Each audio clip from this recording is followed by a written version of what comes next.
No, I think it's not wrong to say that dialogue is dialogue is a skill, because what we are doing in those dialogues is we are practicing dialogical competences.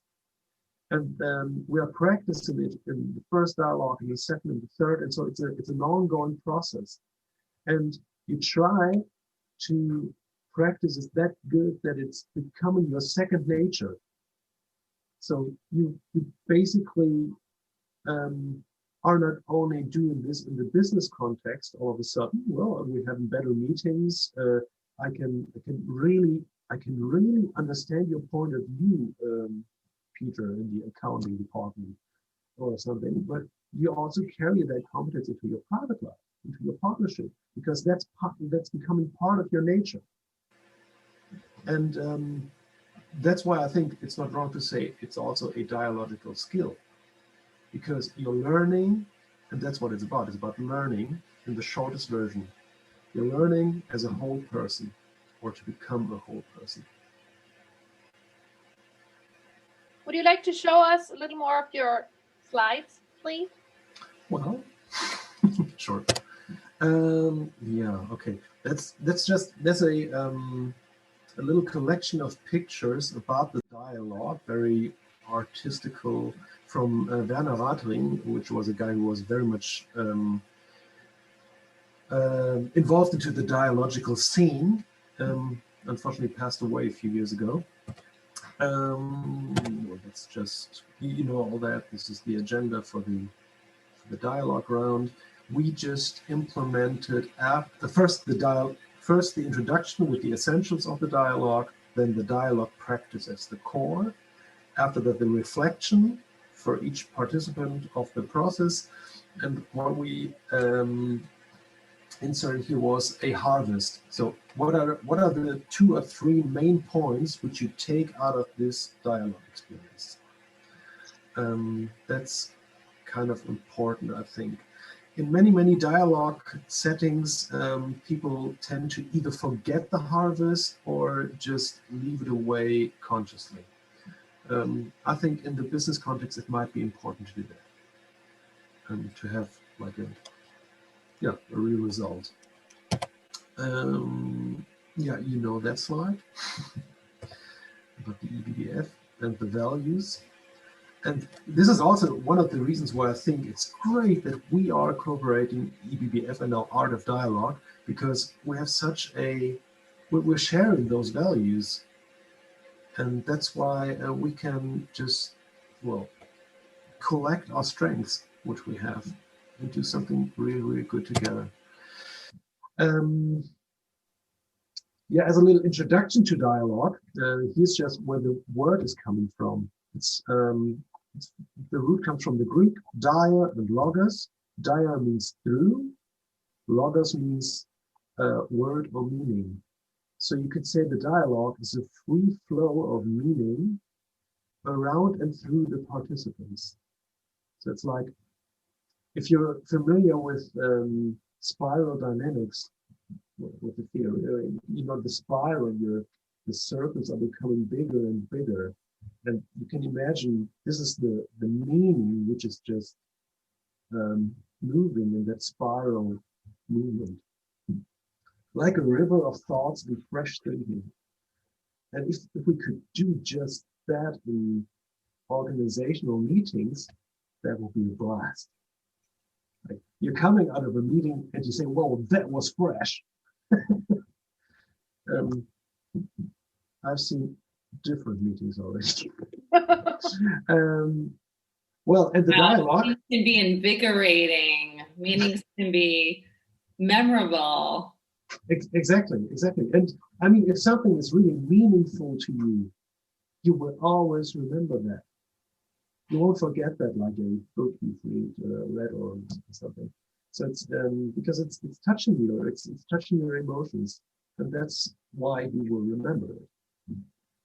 And on the other side, we have the discussion or the debate, and the word discussion comes from concussion or percussion. Or debate comes from to beat down, beat. you can see both of those terms have somewhat an aggressive meaning. So, I mean, a concussion is, well, a damage of your brain. Percussion, like drums, it's like a very abrupt, very aggressive thing. And the dialogue is something very, very different, because we're talking about meaning, sense, purpose, and a collective experience. And in the discussion and the debate, it's somewhat like, well, ego-driven. And Otto Scharmer always says, from ego to eco. And so from an ego thinking to an eco thinking. And that's what the dialogue, and this is why he uses the dialogue too. Well, and on this slide, we just differentiate between dialogue and discussion. Like, on the one hand, you observe yourself, I observe myself. In the discussion, I would judge others. So I observe them and judge them. In the dialogue, I reflect myself. In the discussion, I react to something somebody said, or so it's like a ping pong. That's not the meaning of the dialogue. So we really try to have a deeper understanding and not a quick fix. Like, you all know this quotation from Einstein. You cannot fix a problem with the same thinking which created it, something like that. So it's not about quick fixes. It's about a real transformation. And real transformation is on the basis of deep understanding of something. Recognizing my own mental models. That's the thing. You need to recognize first how you think. And this is why observe the observer is so important. I observe my way of thinking. And when I do that, even there's this competency saying we plead productively, or productive advocacy. Then you realize, okay, this is my assumption behind my opinion, and I'm just going to share it with the group right now. And by showing and doing so, others are inspired, and we again can go on the spiral. And this is how collective intelligence or swarm intelligence may be awakened. And that has nothing to do with defending my opinion, saying, well, I'm here with my opinion and my assumption. And this all blocks the energy of a real good encounter between people. Yeah. And this just goes on. So seeing the whole thing against seeing a part of the thing. Seeing the connection between different parts, also between contrary parts, versus seeing the distinctions, the differences. The inquiry is super important. I'm inquiring my own assumptions, and I'm inquiring the perspective of the other dialogue partners. And I'm not defending myself. I'm not trying to persuade somebody. I'm learning. And all that. In general, you don't need to do that much in detail, but I think it's a good way to really show that the dialogue is something very different from a discussion. And the discussion is the nature of most of our meetings. And well, this is just a very simple way to show that a discussion always has like a real target. Everything is becoming very sharp. And the dialogue opens a space for possibility and different perspectives.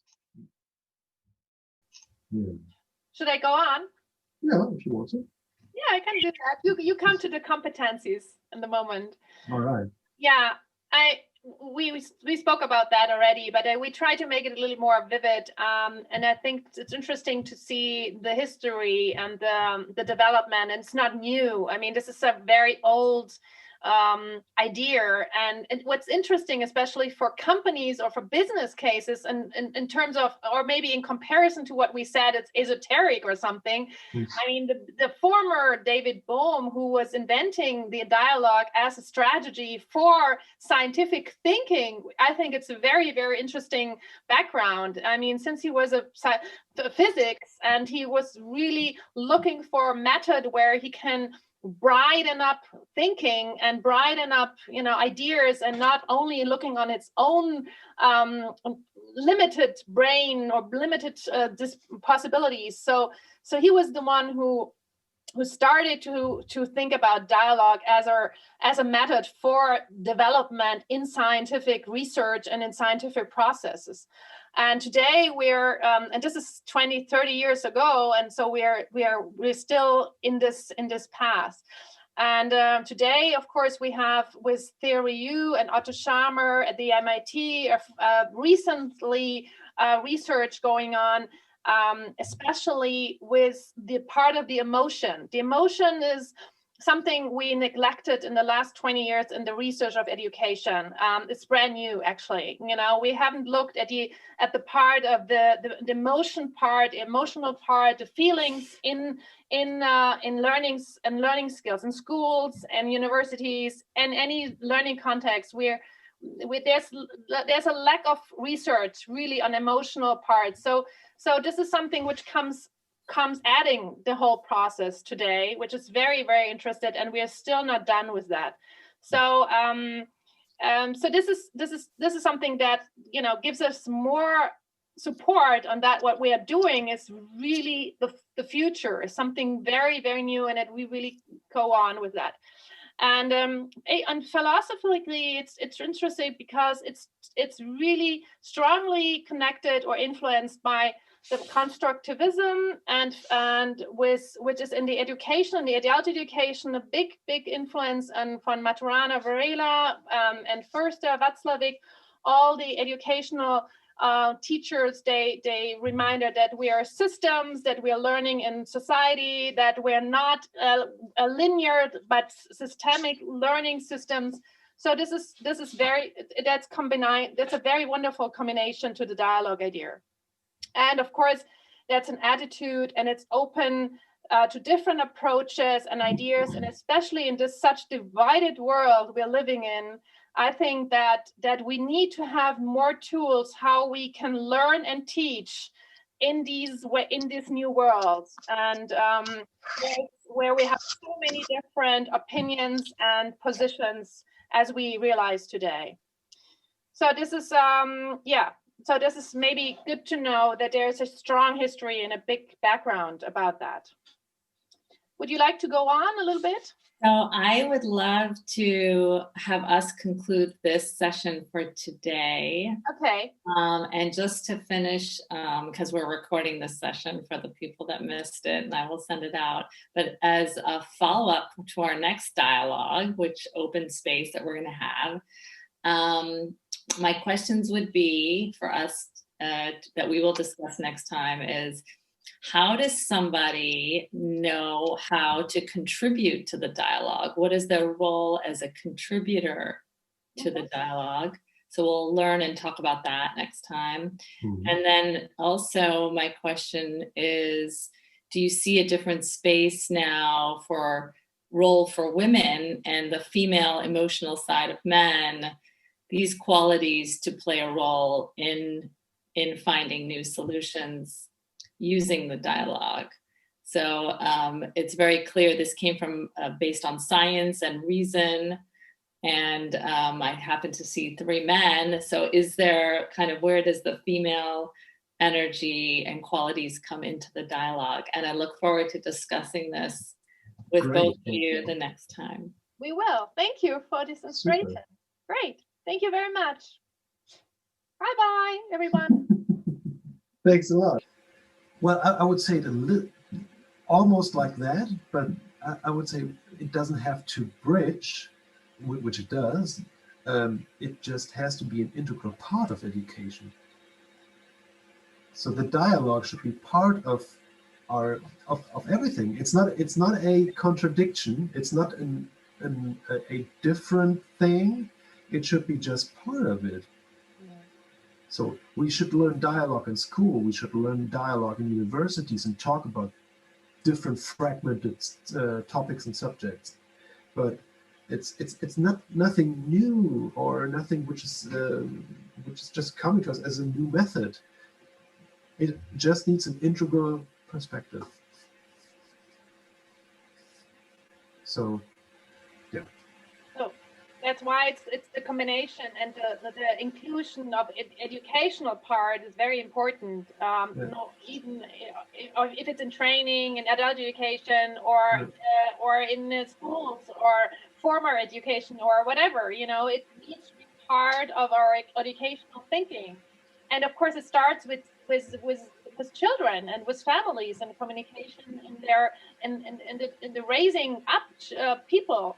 And I think we have a long history of dominant and directive ways of growing up, and this needs to change. And I think it needs time, but we need to have role models, and we need to, and schools and teachers and trainers are the ones who have to give a little bit of the role model, right? So I think that's, and we all in the pod, and the ones who share these values need to practice this, and they need to include this in their life, and in not only training it but also living it, right? So that's what we just said in the beginning. It's a holistic way of thinking, living, believing, and feeling.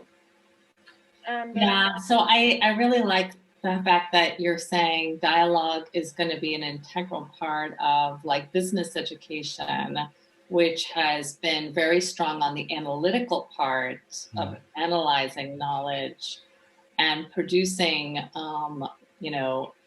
knowledge and case studies to be analyzed, field of experiences, business experiences to analyze what went wrong, what can we learn, what can be better.